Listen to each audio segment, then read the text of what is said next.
Hello students, welcome in my YouTube channel NCERT smart classes. और आज मैं आपके लिए लेके आई हूँ। आज हम करेंगे क्लास 10 के सोशल साइंस का चैप्टर नंबर 4, जिसका नाम है चैप्टर का वैश्वीकरण और भारतीय अर्थव्यवस्था। ये चैप्टर आज हम करेंगे और ये इसकी पीडीएफ, इसमें इस चैप्टर का वन शॉट रिवीजन है। ये इसकी पीडीएफ की जो लिंक है वो मैं कमेंट बॉक्स में डाल दूँगी।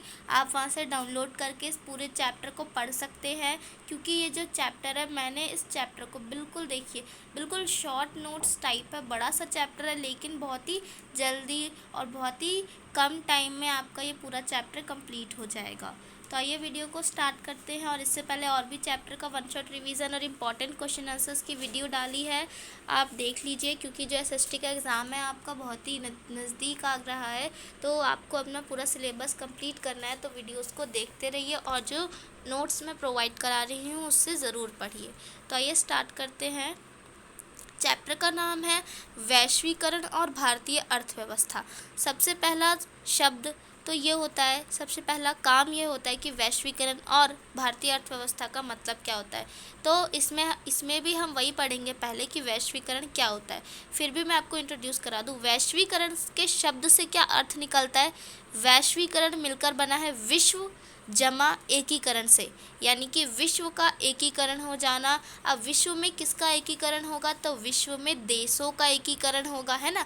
देश आपस में क्या हो जाएंगे, मिल जाएंगे। तो वैश्वीकरण यानी देशों का आपस में मिल जाना, एकीकृत हो जाना, और उसका भारतीय अर्थव्यवस्था पर क्या प्रभाव पड़ेगा, मतलब भारत के बारे में पढ़ेंगे। भारत का वैश्वीकरण पर क्या प्रभाव पड़ा या कैसा इसका हिस्सेदारी है, इसके बारे में पढ़ेंगे। तो इसके बारे में पढ़ने से पहले ऐसे बहुत सारे शब्द होते हैं जिनका मीनिंग हमें पता होना चाहिए, जैसे बहुराष्ट्रीय कंपनियां क्या होती है और वैश्वीकरण क्या होता है। तो आइए स्टार्ट करते हैं। बहुराष्ट्रीय कंपनी किसे कहते हैं, तो ऐसी कंपनी जो एक से अधिक देशों में उत्पादन पर नियंत्रण और स्वामित्व रखती है, बहुराष्ट्रीय कंपनी कहलाती है। ठीक है, किसे कहते हैं बहुराष्ट्रीय कंपनी, ऐसी कंपनी जो कि एक से ज़्यादा देशों में उत्पादन करती हो। जैसे कि अभी हमारे इंडिया में आप देख सकते हैं टाटा मोटर्स और क्या कहते हैं ये मदरसन। तो ये क्या कर रही हैं, ये जो है एक से ज़्यादा देशों में उत्पादन पर नियंत्रण रखती है, मतलब कि एक से ज़्यादा देशों में इसकी कंपनियां हैं, है ना। तो ऐसी कंपनियों को जो विश्व स्तर पर प्रसिद्ध होती हैं और एक से ज़्यादा देशों में, केवल अपने देशों में नहीं बहुत सारे देशों में उत्पादन करती है, उसे हम कहते हैं बहुराष्ट्रीय कंपनी। इतनी बात समझ में आई, किसे कहते हैं, जो एक से ज़्यादा देशों में उत्पादन पर नियंत्रण और स्वामित्व रखती है। ठीक है, अब इसका उद्देश्य क्या होता है, तो इसका मुख्य उद्देश्य यानी कि बहुराष्ट्रीय कंपनियों का मुख्य उद्देश्य अधिकतम लाभ प्राप्त करना होता है, मतलब कि ज़्यादा से ज़्यादा पैसे कमाना, लाभ प्राप्त करना, है ना, सेवाओं को जो है आनंद लेना। तो ये इनका काम होता है, इनका मुख्य उद्देश्य होता है ज़्यादा अधिकतम लाभ प्राप्त करना। इतनी बात समझ में आई आपको। फिर उसके बाद हमारा आता है वैश्वीकरण। वैश्वीकरण किसे कहते हैं, तो जैसा कि मैंने स्टार्टिंग में बताया था, विभिन्न देशों के बीच परस्पर संबंध, यानी कि एक दूसरे के साथ मतलब कि जो है एक तरह से मित्रता कर लेना, है ना, और तीव्र एकीकरण और एक हो जाना वैश्वीकरण कहलाता है। इतनी बात समझ में आई। विभिन्न देशों के बीच मतलब कि बहुत सारे देश जो हैं आपस में मिल जाए और एकीकरण कर ले। एकीकरण से क्या तात्पर्य है कि जो सेवाएं, वस्तुएं, ये सारी जो चीज़ें हैं, वस्तुओं का आदान प्रदान बिल्कुल बिना किसी जो है आप कह सकते हैं रुकावट के हो, है ना, बिल्कुल फ्री मुक्त, जैसे फ्रेंड हो जाए वैसा एकीकरण हो जाए, उनका एक हो जाए, उसे कहते हैं वैश्वीकरण, यानी विश्व का एक हो जाना। ठीक है, वैश्वीकरण किसे कहते हैं, विभिन्न देशों के बीच परस्पर संबंध और तीव्र एकीकरण की प्रक्रिया को वैश्वीकरण कहते हैं। इसके जो नोट्स है ये मैं आपको कमेंट बॉक्स में इसकी लिंक डाल दूंगी, उसमें से आप डाउनलोड कर सकते हैं। फिर उसके बाद आता है हमारा उदारीकरण। उदारीकरण किसे कहते हैं, तो सरकार द्वारा विदेशी व्यापार को प्रोत्साहित करने के लिए व्यापार अवरोधक और प्रतिबंध को हटाना उदारीकरण कहलाता है। अब इसका क्या मतलब हुआ? इसका मतलब ये हुआ कि जब बहुराष्ट्रीय कंपनियां हमारे देश में व्यापार करने के लिए आती हैं तो सरकार क्या करती है, वो दूसरी कंपनी हमारे देश में आ रही है तो वो क्या कहलाएगी? वो विदेशी कंपनी कहलाएगी, विदेशी कंपनी कहलाएगी। तो जब विदेशी कंपनी व्यापार करने के लिए हमारे देश में आती है तो सरकार क्या करती है? उनके व्यापार को प्रोत्साहित करने के लिए, क्योंकि क्यों प्रोत्साहित करेगी सरकार? क्योंकि उससे उसको विदेशी मुद्रा मिलेगी। तो उनके व्यापार को बढ़ाने के लिए सरकार क्या करती है? प्रतिबंधों को और अवरोधक को, यानी कि जो टैक्सेस होते हैं, जो रुकावट होती है, लाइसेंस होते हैं, उन सबको हटा देती है। तो उन सबको हटा देना यानी कि मुक्त व्यापार, खुला व्यापार, आसानी से जो विदेशी कंपनियां हैं वो हमारे भारत में आकर, मतलब कि किसी भी देश में जाकर आसानी से व्यापार कर सके, तो उसे कहते हैं उदारीकरण। तो सरकार जब सरकार इन व्यापार करने के लिए अवरोधकों को, प्रतिबंधों को हटा देती है तो इसे उदारीकरण कहते हैं, कि इस देश की सरकार ने उदारीकरण कर दिया। ठीक है। फिर उसके बाद आता है हमारा व्यापार अवरोधक। जैसा कि शब्द से समझ में आ रहा है, व्यापार अवरोधक का क्या होगा कि व्यापार को रुकावट डाल देना। अभी हमने पढ़ा था ऊपर कि व्यापार को मुक्त कर देना, यानी कि सारे प्रतिबंधों को हटा देना। अब इसमें क्या पढ़ेंगे कि व्यापार अवरोधक की व्यापार में कुछ रुकावट आ रही है। अब क्या आ रही है पढ़ते हैं, देखिए। विदेशी व्यापार को देश में कम करने के लिए प्रतिबंध लगाए जाते हैं कि अगर ज़्यादा ही विदेशी व्यापार हो रहा है तो उससे हमारे देश का तो व्यापार, हमारा देश तो विकसित ही नहीं हो पाएगा। जब दूसरे देश के लोग ही हमारे देश में आकर व्यापार करेंगे तो विदेशी व्यापार को देश में कम करने के लिए, जब बहुत ज़्यादा हो जाता है तो उसको कम करने के लिए जो प्रतिबंध लगाए जाते हैं, जैसे कि आयात कर, आयात कोटा, लाइसेंस, ये सारी चीज़ें व्यापार अवरोधक कहलाती हैं। एक बार और रिपीट कर रही हूँ, ध्यान से सुनिए। विदेशी व्यापार को कम करने के लिए ऊपर क्या किया था? उदारीकरण में क्या बोला था कि प्रतिबंधों को हटा देना उदारीकरण कहलाता है। उसका अपोजिट है ये व्यापार अवरोधक, की जो व्यापार है उसको कम करने के लिए जो प्रतिबंध लगाए जाते हैं, जैसे आयात कर, कोटा, लाइसेंस, उसको हम व्यापार अवरोधक कहते हैं। आई होप आपको आ गया होगा अच्छे से। फिर उसके बाद आता है विदेशी व्यापार किसे कहते हैं? तो आयात और निर्यात को विदेशी व्यापार कहते हैं, यानी कि किसी देश से वस्तु का लेन देन विदेशी व्यापार कहलाता है। विदेशी निवेश किसे कहते हैं? तो बहुराष्ट्रीय कंपनियों द्वारा किए गए निवेश को विदेशी निवेश कहते हैं। यानी कि जब बहुराष्ट्रीय कंपनियां किसी दूसरे देश में निवेश करती है, पैसा लगाती है, उद्योग चलाने के लिए पैसा तो उसे लगाना पड़ेगा, तो उस निवेश को, है ना, उस निवेश को विदेशी निवेश कहते हैं। बहुराष्ट्रीय कंपनियों द्वारा किए गए निवेश को विदेशी निवेश कहते हैं। समझ में आ गई बात। अब आता है हमारा भारत सरकार द्वारा उदारीकरण और व्यापार अवरोधक का प्रयोग, कि हमारे भारत सरकार जो है वो उदारीकरण का या व्यापार अवरोधक का किस प्रकार से और कब प्रयोग करती है। आपको पता होगा, अभी मैंने बताया कि व्यापार की उदारीकरण और व्यापार अवरोधक किसे कहते हैं। उदारीकरण का मतलब होता है कि हर प्रतिबंधों को हटा देना, और व्यापार अवरोधक का मतलब होता है कि प्रतिबंधों को लगा देना। अपोजिट है, आपको याद रहेगा। तो भारत में क्या हुआ, 1947 में स्वतंत्रता के पश्चात भारत सरकार ने विदेशी व्यापार एवं विदेशी निवेश पर प्रतिबंध लगा रखा था। विदेशी प्रतिस्पर्धा से देश के उत्पादकों को संरक्षण प्रदान करना ज़रूरी समझा गया, इसीलिए कि प्रतिस्पर्धा बहुत बढ़ रही थी। हमारे देश के जो उत्पादक थे उनको संरक्षण प्रदान करना ज़रूरी था, इसीलिए जो है उस टाइम पे व्यापार अवरोधक लगाया गया था। फिर उसके बाद 1950 और 60 के दशक में उद्योगों की स्थापना हुई हमारे भारत में, जिससे क्या हुआ, नए नए उद्योग को आयात से, प्रतिस्पर्धा से बचाने के लिए आयात पर प्रतिबंध लगाया गया कि भाई अभी हमारा जो उद्योग है पूरी तरह से विकसित हो जाए, विकसित हो जाए, उसके बाद हम जो है व्यापार अवरोधकों को हटाएंगे। तो इसीलिए विकसित करने के लिए, उद्योगों को बढ़ाने के लिए जो है व्यापार अवरोधकों का प्रयोग किया गया था।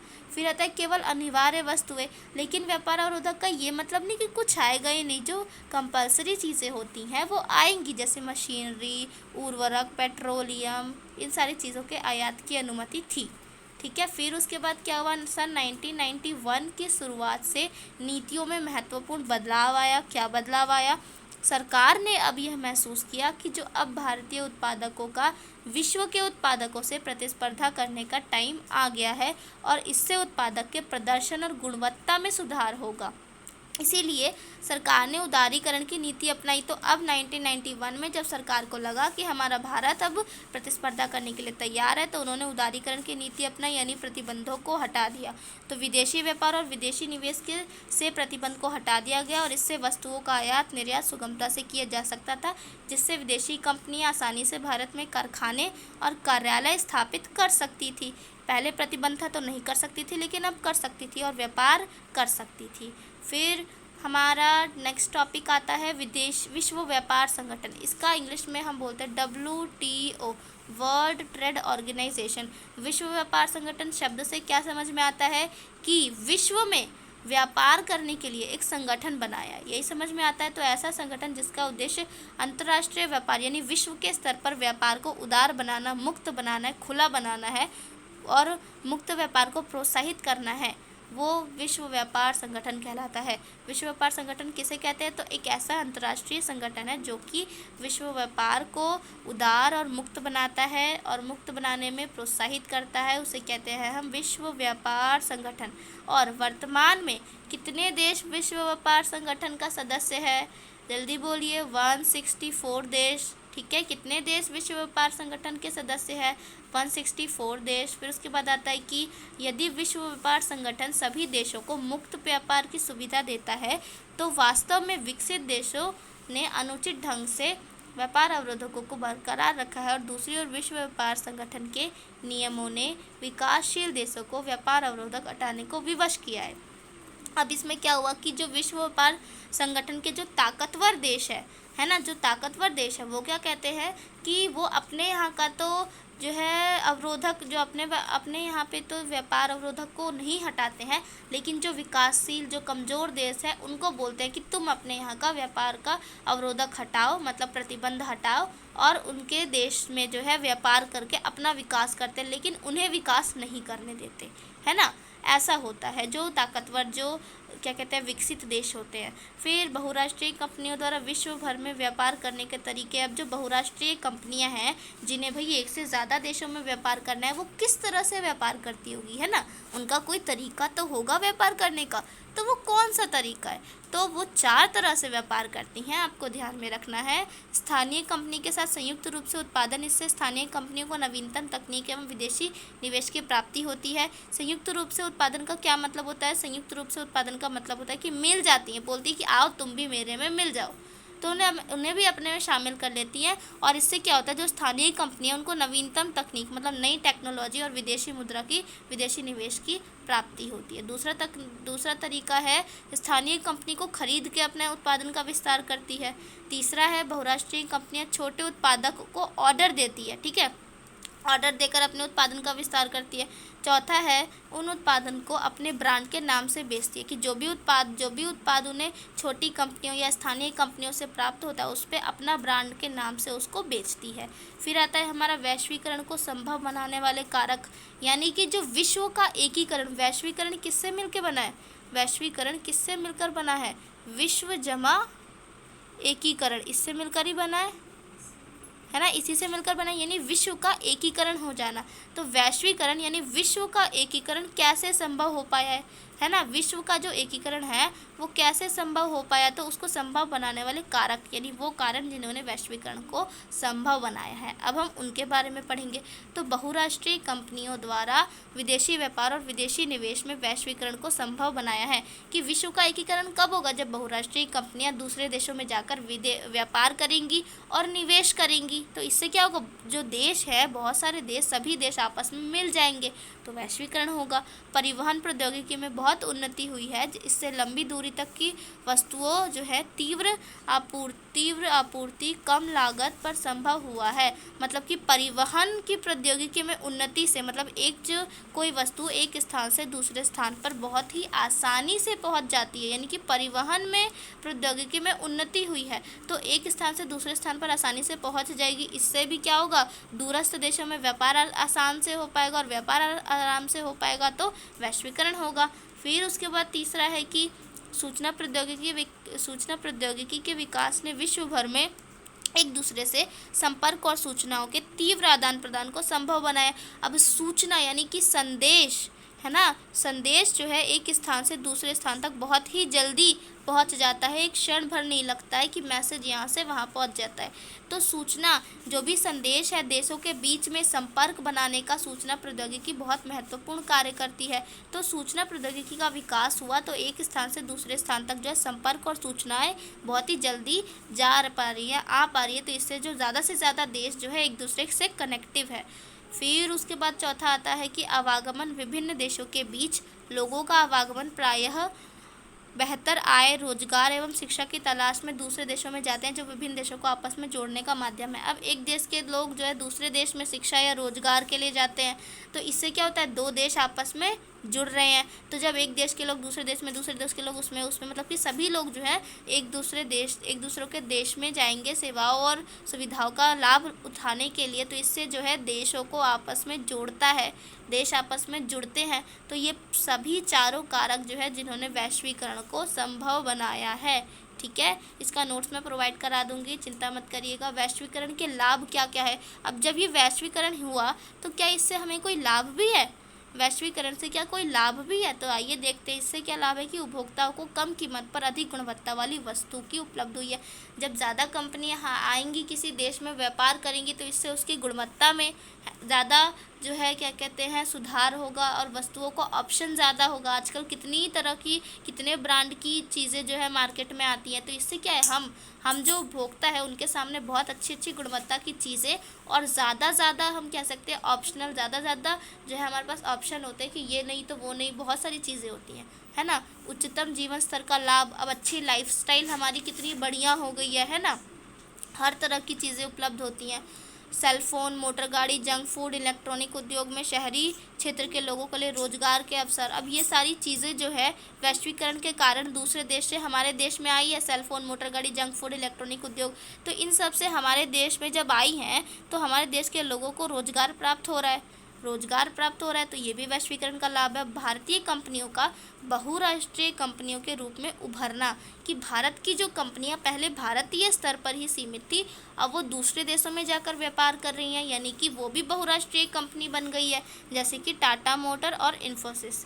फिर उसके बाद आता है हमारा पाँचवा क्या लाभ है कि शीर्ष भारतीय कंपनियां द्वारा नवीनतम प्रौद्योगिकी में निवेश की, जो भारत की टॉप कंपनीज है ना, जो भारत की टॉप कंपनीज है वो क्या कर रही है, जो न्यू टेक्नोलॉजी आ रही है उसमें निवेश करने में सक्षम है। समझ रहे हैं, अब जो न्यू टेक्नोलॉजीज इतनी आ रही है उसमें निवेश करने में सक्षम है।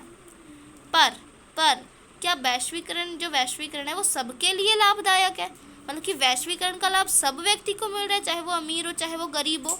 आइए देखते हैं। तो वैश्वीकरण सभी के लिए समान रूप से लाभदायक नहीं है, मतलब जितना जो लाभ है बहुराष्ट्रीय कंपनी के मालिक को मिल रहा है उतना ही लाभ किसी छोटे व्यापारी को तो नहीं मिल रहा ना। कैसे नहीं मिल रहा, तो देखिए, छोटे व्यापारी बहुराष्ट्रीय कंपनी से प्रतिस्पर्धा करने में असमर्थ है। बहुराष्ट्रीय कंपनियां बहुत बड़ी होती हैं, ज़्यादा निवेश करती हैं, तो छोटे व्यापारी उनसे प्रतिस्पर्धा नहीं कर पाते, है ना। और सुदूर क्षेत्र यानी कि दूर दराज के क्षेत्रों में व्यापार लाभदायक नहीं है, इस कारण वह क्षेत्र सुविधाओं एवं वस्तुओं का लाभ नहीं उठा पाते। अब जहाँ पे बहुत दूर दूर क्षेत्र है तो वहाँ पे कोई व्यापार ही नहीं होगा। जब बहुत दूर क्षेत्र है, बहुत दूर लोग रहते हैं, तो अगर कोई व्यापार करेगी भी कंपनी तो लोग तो वहाँ है ही नहीं। जब लोग ही नहीं है तो व्यापार लाभदायक नहीं होगा, और यदि लाभदायक नहीं होगा तो वस्तु सेवाओं का लाभ नहीं होगा, तो ना इससे लोगों को लाभ होगा और ना इससे कंपनी को लाभ होगा। फिर उसके बाद तीसरा आता है हमारा श्रमिकों का शोषण, केवल आवश्यकता होने पर काम और कम मजदूरी देना। अब जो बहुराष्ट्रीय कंपनी के जो मालिक होते हैं वो क्या करते हैं, श्रमिकों का शोषण करते हैं, मतलब कि जब काम होता है तभी उन्हें बुलाते हैं, जब काम नहीं होता तो उन्हें नहीं बुलाते हैं और कम मजदूरी देते हैं। अब क्योंकि बेरोजगारी बहुत ज़्यादा है तो हर व्यक्ति काम की तलाश में घूमता रहता है, तो इसलिए वो कम मजदूरी देते हैं कि तुम नहीं काम करोगे तो कोई और आ जाएगा, तो इसीलिए कम मजदूरी और केवल आवश्यकता होने पर काम लेना। तो ये सारी चीज़ें जो है वैश्वीकरण की ऐसी पॉइंट्स है जो सबके लिए वैश्वीकरण को लाभदायक नहीं बताती है ना, कि भाई वैश्वीकरण का लाभ छोटे गरीब लोगों को नहीं हो रहा है, केवल बहुराष्ट्रीय कंपनियों के मालिकों को, या जो क्या कहते हैं आप कह सकते हैं जो उच्च वर्ग के लोग हैं उनको ही लाभ हो रहा है और उनकी जो लाइफस्टाइल है वो अच्छी हो गई है। अब हम बात करें कि जो ये वैश्वीकरण है उसके कुछ लाभ भी हैं, इसकी कुछ कमियां भी है। तो जो कमियां हैं उनको सुधारा कैसे जाए, यानी कि न्याय संगत वैश्वीकरण कैसे किया जाए, ऐसा वैश्वीकरण जिससे सभी को लाभ हो। तो ऐसी क्या नियम अपनाएं जिससे कि वैश्वीकरण में न्याय संगत वैश्वीकरण बन जाए और सबको लाभ हो। तो सरकार द्वारा नीतियाँ बनाना, कि अगर सरकार नीतियाँ बनाएंगी तो सबको लाभ होगा। सरकार अगर नीतियाँ बना दे कि कोई मजदूर का शोषण नहीं करेगा और ऐसा नहीं होगा, ऐसे नियम बनाए कि सबको मतलब कि कम सैलरी नहीं देनी है और काम करने पर ही नहीं रखना है, तो इससे जो है मजदूरों का शोषण रुक जाएगा। तो इससे न्याय संगत वैश्वीकरण होगा और श्रमिक कानूनों का उचित कार्यान्वयन, मतलब कि श्रमिकों के लिए कानून बनाना अलग से, जैसे होता है कि सबसे कम सैलरी इतनी होनी चाहिए, है ना। तो ऐसा कानून बनाना जिससे श्रमिकों की स्थिति जो है पहले से बेहतर हो सके। उसके बाद तीसरा पॉइंट है कि छोटे उत्पादकों के सुधार के लिए कुछ समय तक व्यापार अवरोधकों का प्रयोग करके, यानी कि अगर छोटे व्यापार जो है उनकी स्थिति बहुत ख़राब है, उनका व्यापार बिल्कुल बंद हो गया है, मत आप कह सकते हैं बहुराष्ट्रीय कंपनियों का बहुत ज़्यादा हमारे जो है लोगों पर और भारत में बहुत ज़्यादा असर हो गया है, तो इससे छोटे उत्पादकों पर तो बहुत बुरा प्रभाव पड़ेगा। तो इससे अगर सरकार चाहे तो वो कुछ समय के लिए व्यापार अवरोधकों का प्रयोग कर सकती है, मतलब प्रतिबंध लगा सकती है, जिससे कि कुछ समय तक जो है बहुराष्ट्रीय कंपनियां हमारे भारत में क्या ना कर सके या किसी भी देश में व्यापार ना कर सके और छोटे उत्पादक जो है उनकी स्थिति पहले से बेहतर हो जाए। तो इन सभी जो है नियमों को अगर सरकार या कोई लागू करे तो न्याय संगत वैश्वीकरण बनेगा जो सभी के लिए लाभदायक होगा। तो इस चैप्टर में इतना ही था। हमने इस चैप्टर में न्याय संगत वैश्वीकरण पढ़ा, वैश्वीकरण के लाभ और वैश्वीकरण की हानि और वैश्वीकरण को संभव बनाने वाले कारक और विश्व व्यापार संगठन क्या होता है, उदारीकरण, व्यापार अवरोधक, वैश्वीकरण, बहुराष्ट्रीय कंपनियां, हमने इन सभी टॉपिक्स को इस चैप्टर में, इस वीडियो में क्लियर कर लिया और ये चैप्टर आपका इसी के साथ कंप्लीट हो गया। और इस पीडीएफ की जो नोट्स है वो मैं इसके कमेंट में डाल दूँगी लिंक, तो आप वहाँ से डाउनलोड करके इस नोट्स को पढ़ सकते हैं। और इस चैप्टर के कुछ इंपॉर्टेंट क्वेश्चंस होंगे वो उसकी वीडियो, उसके आंसर्स की वीडियो भी मैं डाल दूँगी।